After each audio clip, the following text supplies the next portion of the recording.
많은 사람이 사망했고 일선에 끌려갔던 사람들은 모두 허약하고 후유증으로 많이 죽었어요. 그리고 이제 그 자녀간들이나 부인들이나 이 사람이 나와서 재판한 사람들은 뭐이 뭔지를 몰라. 가는 대로 따라서면 좋겠는데 그걸 모르기 때문에 그런데다 이제 1억 원 준다 그러고 나니까 이제 안 해도 되겠구나 하고 좀 멀어져서 이제 해가 없어진 것처럼 그랬는데 해는 아직 문을 닫거나 이제 그런 일 없고 지금도 계속하고 있거든요. 근데 사람들이 회원들이 이해를 못해. 그래서 참 일하기가 난처하네요. 태평양 전쟁 때 군인, 군속, 노무사, 근로정치인데 보국대 뭐 이런 여러 가지 이름을 기묘하게 만들어가지고 전부 그냥 개 끌어가도 다 끌어간 거지요. 너는 여자 근로정신이다. 하다못해 심지어 저 초등학교 5학년, 6학년 그 소녀들 13살, 14살, 15살 날 소녀들까지 전부 그때는 일본 사람이 교장이요. 이 교장이 헌병 데리고 그 애기들 5학년, 6학년 반에 들어가서 너희들 여학교 가면은 일본에 가면 유학교 보내준다. 첫째 조건이요. 밥 삼시세 때 많이 먹여주고 대우를 잘해준다. 그리고 또 벌어서 올 때는 집 한 채를 살만한 돈을 벌어가지고 온다 이랬거든요. 그렇게 애기들이 전부 어디 갈 사람 손들어라 하는 게 하이 하고 전부 손들었어. 그러니까 그 중에서 이제 신체가 좀 건강하고 또 두뇌도 좋고 공부 잘하는 애기들만 너 이렇게 뽑아서 한 것이 우리 전남과 광주에서 간 애기들이 140명 끌려갔어요. 대개 손드는 애기들이 무슨 애기겠어요? 배고픈 애기. 여학교 갈래 갈 수 없는 그런 집 애기들이 여학교 보내준다는 게 혹해가지고 손들었거든요. 이제 불쌍하기가 짝이 없죠. 그래가지고 애기들은 너무너무 좋아서 자기 집에 가서 아버지, 엄마, 나 이제 일본 간다. 일본이라니. 그때는 태평양 전쟁이 아주 무서운 때요. 44년이니까 아주 폐강 대기판 손해니까 아주 극도적으로 이제 많은 사람이 죽고 이렇게 쓰레기가 되는 판인데 가려고 하니까 부모들이 좋다고 그러겠어요. 이 위험한 전쟁통에 우리나라도 아니고 남의 나라까지 끌려간다는 거 있을 수 없다고 못 가게 했어요. 나부터도 내 딸고 어린 것이 간다면 좋겠어요.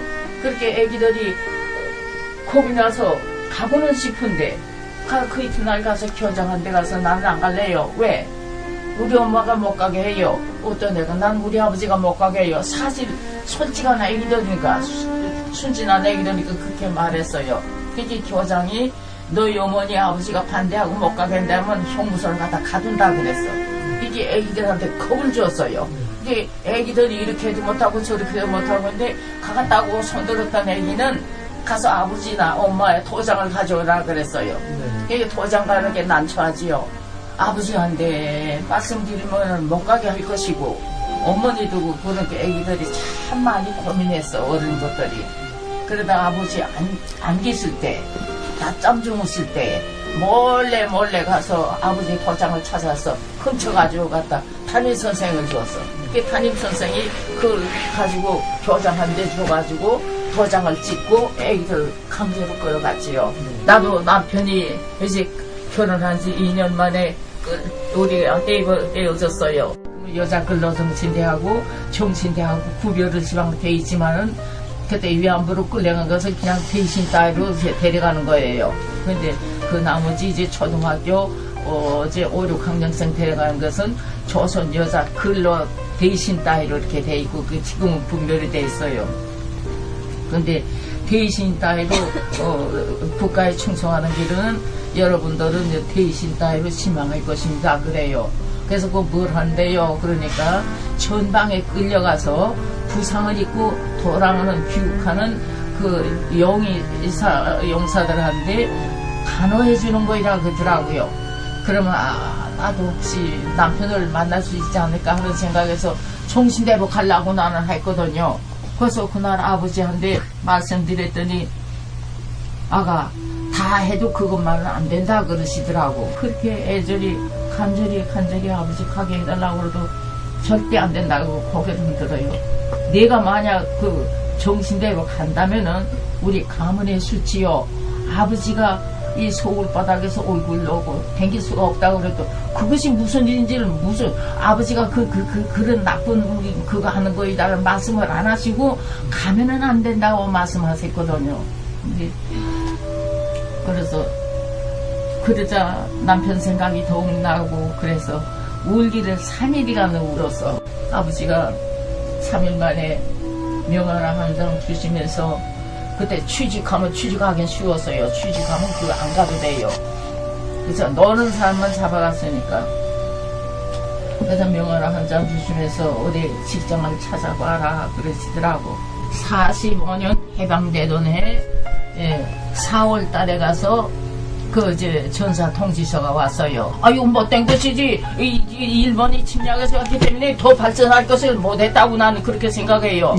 어디가 일본이 와서 우리 못 살게만 하고 구박만 하고 그것이 뭐요 노예 취급했지 일본이 와서 도운 거 하나도 없어요. 시방 100년간에 저희들은 자기네가 고집해가지고 고집부리 해가지고 그렇게 한일 합병이다 해가지고 이렇게 하지만은 우리가 그렇게 그런 소리에 넘어가면 안 되지요. 그럼 뉴라이트라는 단체를 전혀 들어보신 적이 없으세요? 나는 몰라요. 일본에다가도 우리 도와주는 단체 뭐 도와주는 것이 우리가 뭐 물질로나 현금으로 도와주는 것이 아니라 재판을 알선해줬기 때문에 우리 광주역에서는 재판을 7가지 하고 있어요. 정부에서는 도움 줘가고 방해하고 있어요. 우리네는 남편의 피해 대가 땀의 대가 그 죽음의 대가를 갖다가 우리한테 말 한마디 없이 각 기업에다 뿌려줬잖아요. 과거사는 잊어버리고 앞으로 미래 지향으로 나가자는 이것이 말이 됩니까? 어제 역대 대통령이 도와준 사람이 없어요. 그래서 노무현 대통령이 여기다 서서 실마리를 건져줬어요. 그렇기 때문에 우리가 시방